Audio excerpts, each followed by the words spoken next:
You're officially a King Cobra hatchling, all 15 inches of venomous noodle. Your mom takes a quick look at her wiggly offspring and decides it's time to clock out of motherhood. She slides off into the jungle, leaving you and your siblings to fend for yourselves. It's like being handed a survival manual with all the pages missing. You slither away from the nest because, oh, did I forget to mention? Your siblings are just as venomous as you, and they wouldn't hesitate to make you their first meal. What a wonderful family.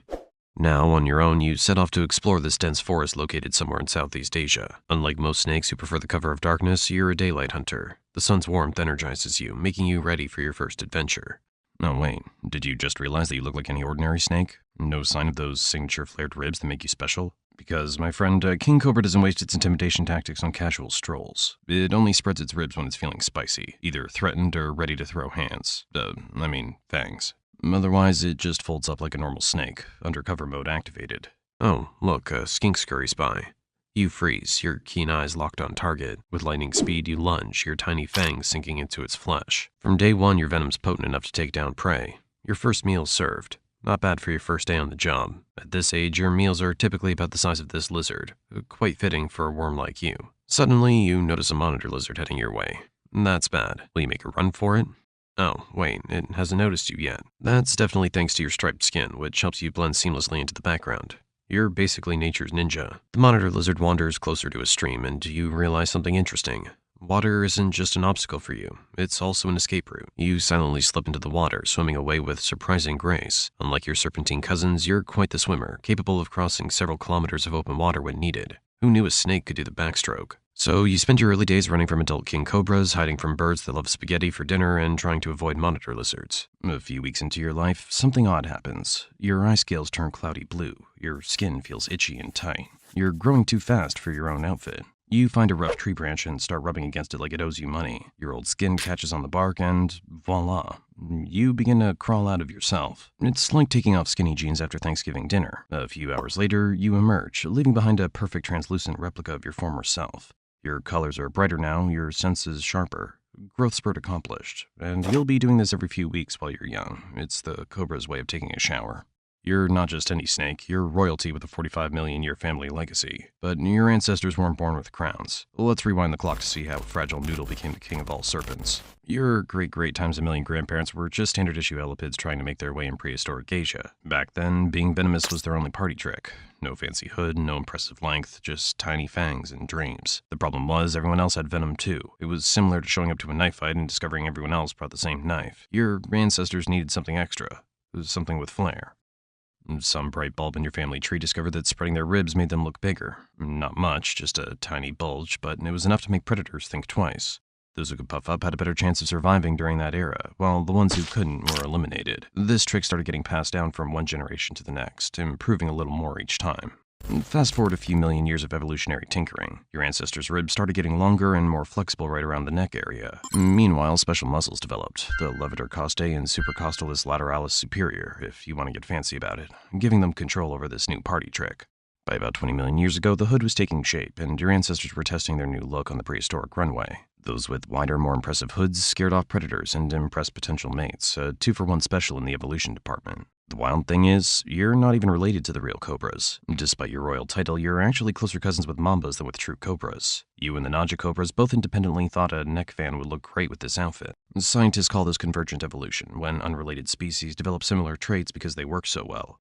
Great minds think alike. But they didn't stop there. While other snakes were perfecting their ambush skills, your family line refused the lazy approach. They became active hunters, developing better eyesight, a more sophisticated sense of smell, and venom specially designed for taking down other snakes. As your ancestors perfected their hood displays, their venom was evolving alongside it.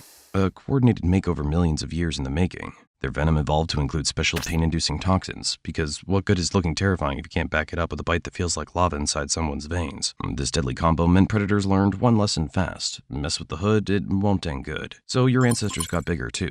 Much bigger. Those extra feet meant they could rear up higher, making their hood display visible above the grass, like a periscope made of pure intimidation. And here you are, the culmination of millions of years of showing off and eating your distant cousins. Your hood isn't just for show. It's your family signature move, perfected over eons. Each rib, each specialized muscle, each drop of venom is the result of countless ancestors who were just a little bit better at being scary than their friends. Now it's your turn to wear the crown. The royal lineage continues.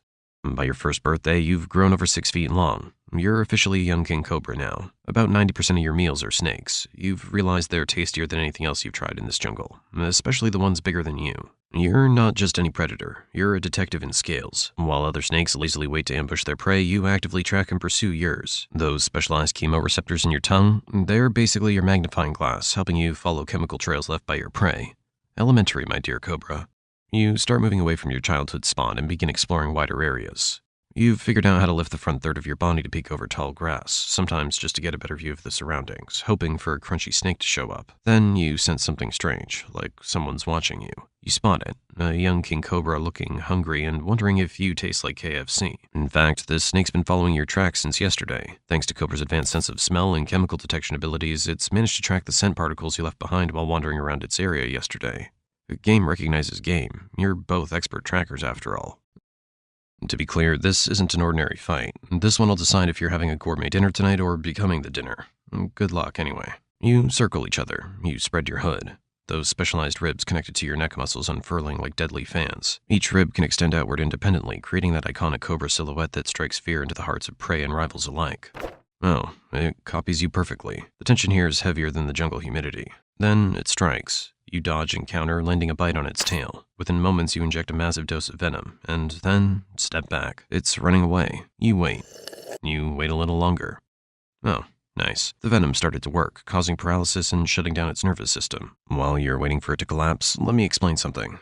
Your venom's specifically designed to target the nervous systems of other snakes, making it particularly deadly to reptiles. On top of that, you inject enough venom to kill 20 to 40 adult humans. Literally. Oh, look at that. It's done. Time to figure out how this cheeky fellow tastes. Another snake added to your growing list of jungle flavors. Your life continues like this, tracking and pursuing snakes of all kinds in the jungle, facing close calls with eagles and tigers, and having near-death fights with other cobras. Your hunting style sets you apart from other snakes. You're not some lazy ambush predator. No, you're more like a skilled detective, following trails and actively pursuing your targets in broad daylight. By the time you're 6 years old, you're an 18-foot-long King Cobra, officially the longest venomous snake in the world. You've settled into a rhythm now, shedding your skin every couple of months. Each time's a renewal, a chance to repair damage, replace worn-out scales, and ditch any clinging parasites that thought they'd found a permanent home. The process always leaves you vulnerable for a day or two, your vision clouded as your eye caps loosen. You find a secure spot, tucked away from predators, and wait it out. Emerging with fresh, vibrant scales is like getting a new suit tailored just for you, albeit one you've grown yourself. The shed skins you leave behind might fool a predator momentarily, but they're nothing more than the ghostly echoes of your former self. You can now lift the front third of your body high enough to go face-to-face with a grown human. Your hood, with its perfectly engineered expanding ribs, can spread wider than ever, a magnificent display that commands respect from anything that crosses your path. Those 6 years were all about wandering from one area to another, swimming across rivers and patrolling both land and water. Now things have changed. You've developed a territorial instinct. You find a spot in the jungle that you like, complete with pristine streams for drinking and swimming, and claim it as your own. You defend it fiercely. Any visitor ends up as your next meal. Turns out your loyalty to this patch of land surpasses the loyalty some humans show to their spouses. Oh, here comes a cobra for an unexpected visit to your territory.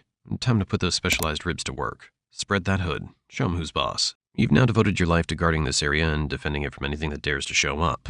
Any visitor learns the hard way, they end up as your main course. Your days are a mix of active hunting. None of that lazy ambush nonsense. Patrolling your territory, taking refreshing swims across your water features, and tracking down anything foolish enough to cross into your domain. Until you feel something different. The mating instinct's been activated, and you must find a female. This involves picking up a female's scent trail and tracking her down. Turns out those years of detective work hunting prey were perfect practice for dating. Oh. You find her, a stunning 13-foot queen lounging in the underbrush. You approach carefully. This is no time for swagger.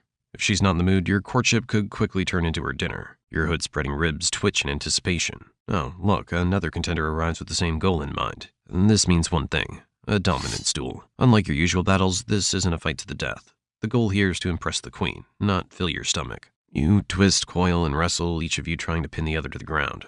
Your specialized ribs expand and contract as you display your hood, making you look as impressive as possible. The queen watches closely, her choice riding on the outcome.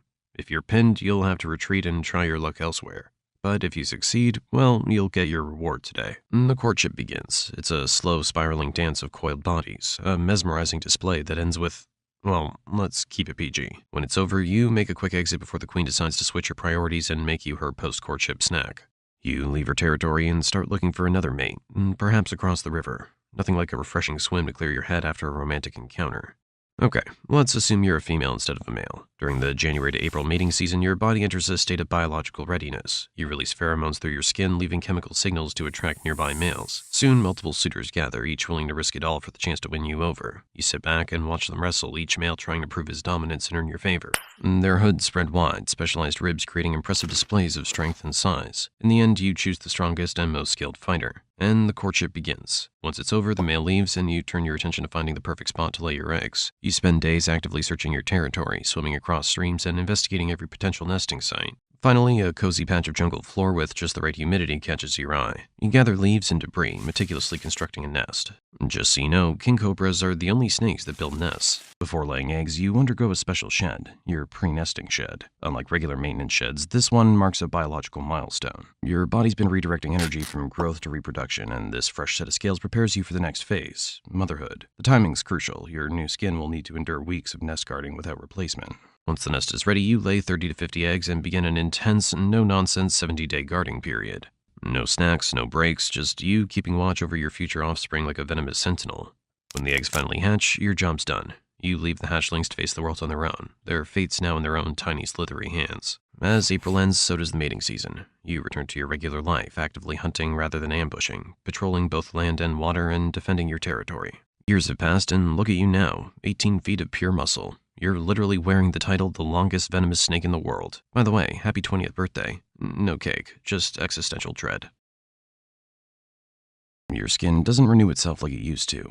Where once you'd shed every few months in a smooth, efficient process, now it's become a drawn-out, patchy affair. Sometimes bits of old skin cling stubbornly, refusing to release their hold. Your scales, dull and weathered between sheds, don't regain their youthful luster even after the process is complete. It's yet another sign that time's catching up with you. Oh, what's that sound? Another cobra is approaching your territory. This guy isn't just passing through. Usually you'd show off your hood and give it your best warning display, but something feels different. Your reactions aren't quite what they used to be. Your scales, once glossy and vibrant, have dulled with age. Even your venom glands don't produce quite as much as they used to. Oh no, he's got that lean, hungry look in his eyes. The kind that says, I'm not here to chat, I'm here for dinner, and guess what, you're the main course. You try to ready yourself for battle, mustering up the scraps of strength that age hasn't stolen. Flick of the tail here, a warning hiss there, but let's be real. You're not the apex predator you once were. The fight begins, a desperate dance of fangs and fury. You strike, he dodges, and surprise, you've been caught. The pain hits you like a lightning bolt as venom courses through your veins. It's over, you can feel it. Your rival watches you falter, savoring the moment like a connoisseur about to sample his favorite dish. And then, just as your world fades to black, he begins his feast.